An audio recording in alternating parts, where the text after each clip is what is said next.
ब्रज की महिमा को कहे, को वर्णे ब्रज धाम, जहाँ बसत हर सांस में श्री राधे और श्याम। श्री राधे राधे।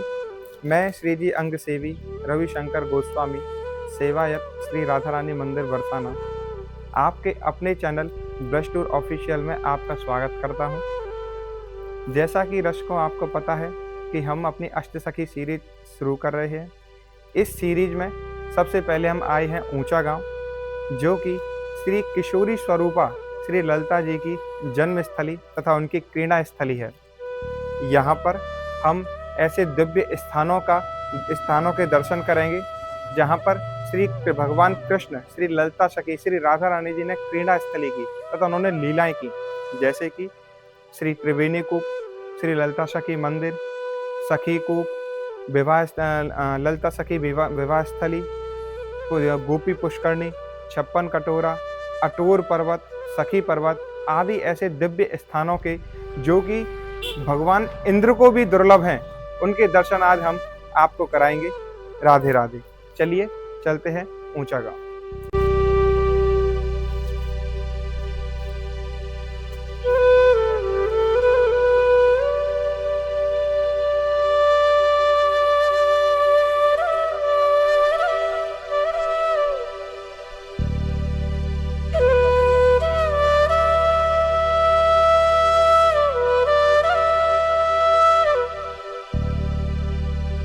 श्री राधे राधे। अब हम आए हैं श्री किशोरी स्वरूपा श्री ललिता सखी जी के मंदिर, जो कि अटोर पर्वत पर स्थित है, जिसका वर्णन हमें पुराणों में मिलता है। ये वही स्थान है जहाँ पर श्री ललिता सखी श्री जी और भगवान कृष्ण ने भी बहुत सारी यहाँ ब्रज लीलाएं की, बहुत रस भरी लीलाएं की। ललिता सखी जी इसी स्थान पर अपने पिता विशोक जी और अपनी माता शारदा जी के साथ यहीं पर रहती थी, तथा ललिता सखी जी की वाणी श्री जी को अत्यंत प्रिय थी। इसी वजह से वो उन्हें अपना गुरु भी मानती थी। ये जो सामने भव्य मंदिर है, ये श्री ललिता सखी जी का मंदिर है।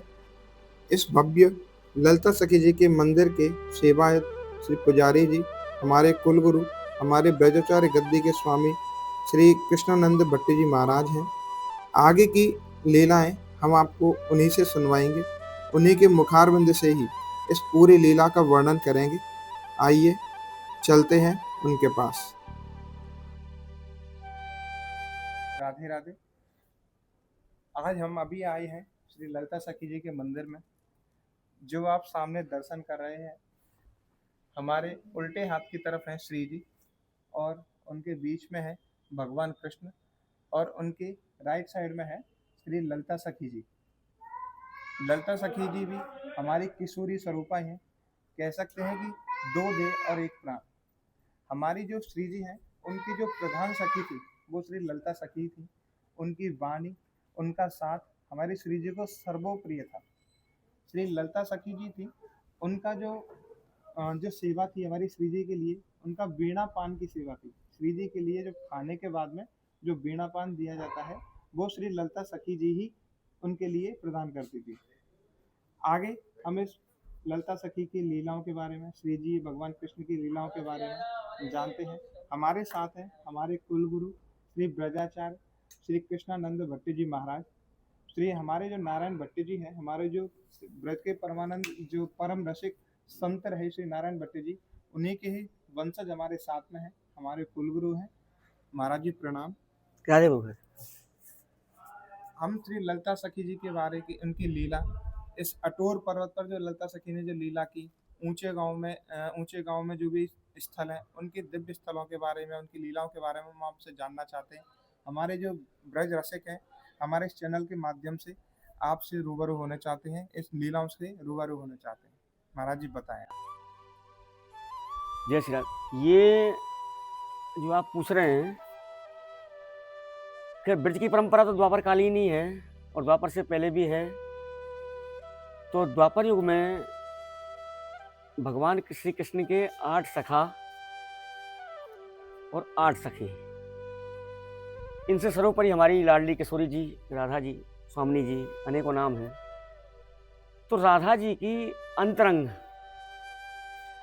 का अर्थ है कि भीतर के भीतर कि जहाँ कोई भी प्रवेश नहीं कर सकता, यानी एक बार तो कृष्ण को भी अनुमति नहीं है वहाँ पर प्रवेश की, जिसे कहते हैं नित्य लीला, नित्य निकुंज, नित्य रस, नित्य आहार, नित्य विहार, प्रिया प्रीतम का नित्य स्थल। तो उसमें ललिता जी कहाँ डोडी पर रहना मुख्य प्रथम। दूसरा, ललिता जी का कला रूप में प्रदर्शन।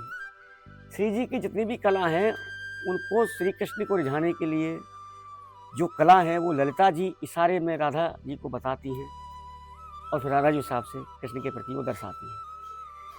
तो 8 सखी में ये प्रथम सखी हैं, इन्हें प्रधान सखी कहते हैं। 8 सखियों में इनका पहला नंबर, दूसरी विशाखा जी, तीसरी चंपकलता, चौथी चित्रा, 5वीं तुंग विद्या, 6वीं इंदुलेखा, 7वीं रंगदेवी, 8वीं सुदेवी। तो यहाँ जो बैठे हैं आप, जो आप लाला ने पूछी है, तो ये अटोर पर्वत द्वापर में श्री कृष्ण भगवान के समय से ही ये पर्वत है। हमारे ये 84 कोस के 4 क्षेत्र हैं, जिनमें पहला पर्वत है गिरिराज पर्वत, दूसरा है ब्रह्माचल पर्वत। गिरिराज पर्वत गिरिराज जी में है। ब्रह्माचल पर्वत हमारे बरसाना श्रीधाम जो लाडली जी का मंदिर है। तीसरा नंदीश्वर जो नंदगांव में है। चौथा ये अटोर पर्वत जो ऊंचे गांव में है। इधर फिर इसके पश्चिम में तीर्थ क्षेत्र हैं जहाँ केदार बद्री भी विराजित हैं। ये ब्रज में सब कुछ है। तो अटोर पर्वत यानी क्यों नाम है इसका, कि हमारे ब्रज में एक भाषा है तोर, कि यहाँ को कोई तोड़ना है, या कोई काटना है, कोई मापना। ये ललिता, हाँ, ये ललिता जी की बात को कोई तोड़ना है, उन्हें जो कह दी वो अतोर है। मतलब दूसरा टोर को अर्थ है कंकर, टोरा। ब्रज में हमारे टोरा, छोरा, बोरा ये नाम है हमारे। तो तोर शब्द कंकर से भी के हैं। तो कंकर प्रक्रिया क्या है और यहाँ अटोर पर्वत क्यों है, कि इसका सुंदर टोर है, यानी कंकरों से बना हुआ कंक्रीट पर्वत, इसे टोरों से बना हुआ पर्वत है।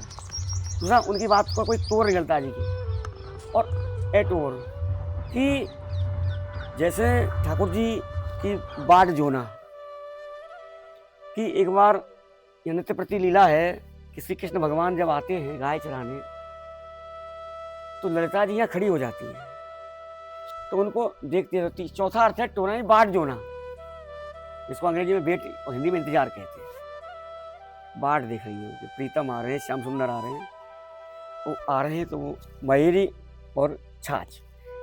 मयूरी क्या है, ये ललिता जी के द्वारा बनाई जाती है। पहले हमारे ब्रज का एक मुख्य भोजन कुमार कलेऊ, कुमार कलेऊ। तो कलेऊ में जैसे अभी हमारे गोसाई जी ने बीड़ा की बताई, तो ऐसी कलेऊ, तो वो छाछ और जौ को आटो और दरिया और एक मलैया में पहले परंपरा आई ब्रज की, उस परंपरा में लेकर वो खड़ी हो जाती है। और वो देख रही है आ रहे हैं। तो नहीं सुनते थे वो, टोर यानी बाढ़ आवाज देती थी, जब नहीं सुनते थे कंकर मार देती थी। तो श्याम सुंदर के सीधे हाथ में लगता था वो। तो यहाँ इसका प्रमाण है, सीधे हाथ में ललिता जी, अभी लाला ने बताई, ये विराजमान है। तो ये ललिता जी का अटोर पर्वत, ऊंचा गांव, उच्च सखी। ये जब वो टोर मारकर देखते थे श्याम सुंदर, तो ऊपर आते थे और आकर के यहाँ अटारी थी सखी ललिता जी की। तो अटारी के माध्यम से भी अटोर पर्वत कहते हैं, यानी सखियों की अटारी। बृषभान जी का महल और नंद जी की पौड़ी, ऐसे हमारे बोली जाती है ब्रज परंपरा में। तो यहाँ ये अटारी है, 8 सखियों की अटारी है। ऐसे अटारी ये ब्रज के नाम है। जैसे आज भी ब्रज में हम जाते हैं तो ऐसे गांव में जाते हैं तो वो बोलते हैं ना कि मम्मी अट्टा पे आ जाइयो। हाँ, अट्टा पे सो रहे हैं, मतलब छत को ऐसे छत के ऊपर जो पहले ये कच्ची बने करें, ऐसे अटारी अटा के दर्शन दे निकस अटा में थे, होरी में पद गए हमारे, जो दर्शन दे निकस अटा में थे, ये होरी में हमारे गोसाई बालक जो पदगांव है, ये नंदगांव, जब ये सब बड़े उधर से भी लोग आते हैं। तो यहाँ आकर वो कुर्म कलेऊ, तो आज ही परंपरा है, बामन द्वादशी के दिन यहाँ सामने सखीगिरी पर्वत है, तो वहाँ ललिता जी के साथ फेरे पड़ते हैं। ललिता सखी के ब्यावले के बारे में जो अभी हमारे महाराज जी ने जो जानकारी दी, उसके लिए हम उनका कोटि कोटि धन्यवाद करते हैं। आगे की जानकारी हमारे पंडित नत्थीलाल जी महाराज के द्वारा हम आपको दिलवाएंगे, जो कि तथा उनके पूर्वज ये ब्यावला पढ़ते आ रहे हैं। उनके द्वारा हम पूरे इस ऊंचा गांव के बारे में, सखीगिरी पर्वत के बारे में, उनके ब्यावले के बारे में, देह कुंड के बारे में सारी जानकारी हम अपने अगले पार्ट में दिलवाएंगे। हमारी ये वीडियो अगर आपको अच्छी लगी तो हमारे चैनल को सब्सक्राइब करें, हमारी वीडियो को लाइक करें और हमारी श्री जी के कृपा पात्र बना रहने के लिए कमेंट में श्री राधे राधे लिखें। राधे श्याम।